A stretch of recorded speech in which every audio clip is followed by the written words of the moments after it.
They said the first sound was almost peaceful, gentle tapping on rooftops, faint thuds against the quiet street, like a soft storm rolling in after midnight. Fireworks had faded, laughter had died down, families had gone to sleep, believing the new year meant something hopeful, something bright. But in Beebe, Arkansas, the new year arrived differently. It arrived with something falling from the sky. At first, nobody noticed, just a strange noise outside, a neighbor stepping onto their porch to cool off after the celebration, a tired parent taking out the trash, someone walking their dog one last time before bed, and then someone looked up. There were shapes in the darkness, black silhouettes dropping straight down, fast, hard, with no wings moving, no flutter, no flight, just falling. They hit driveways, they hit rooftops, they hit people's lawns, cars, fences, porches, and they didn't get back up. For a moment, everyone tried to rationalize it. Maybe a few birds flew into fireworks. Maybe it was a freak thing. Maybe it was just a couple, nothing serious. But it wasn't a couple, and it wasn't stopping. More came, then more, until the soft tapping sound turned violent, relentless, horrifying. It sounded like hail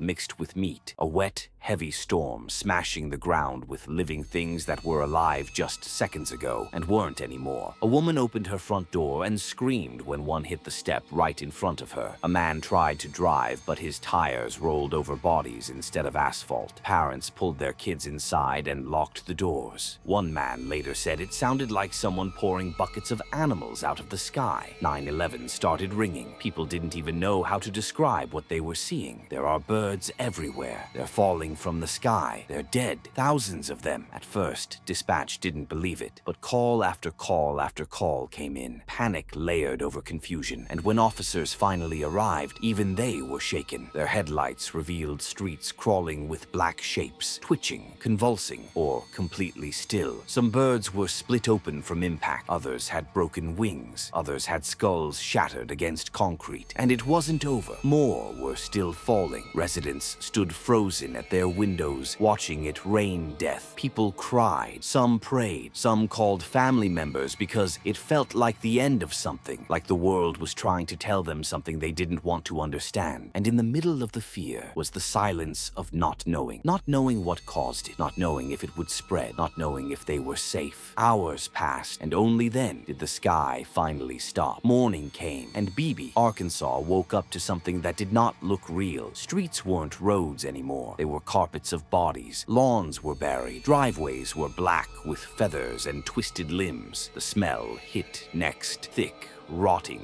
suffocating. Cleanup crews were brought in wearing hazmat suits like something radioactive had hit the town. They didn't carry trash bags. They carried shovels. They scraped piles of dead birds into trucks, one scoop at a time. They filled barrels with corpses. They washed blood off the pavement. And while they worked, news vans arrived. The world now saw it. Beebe wasn't a town anymore. It was a headline. Thousands of birds dead from the sky. Reporters wanted answers. Scientists wanted answers.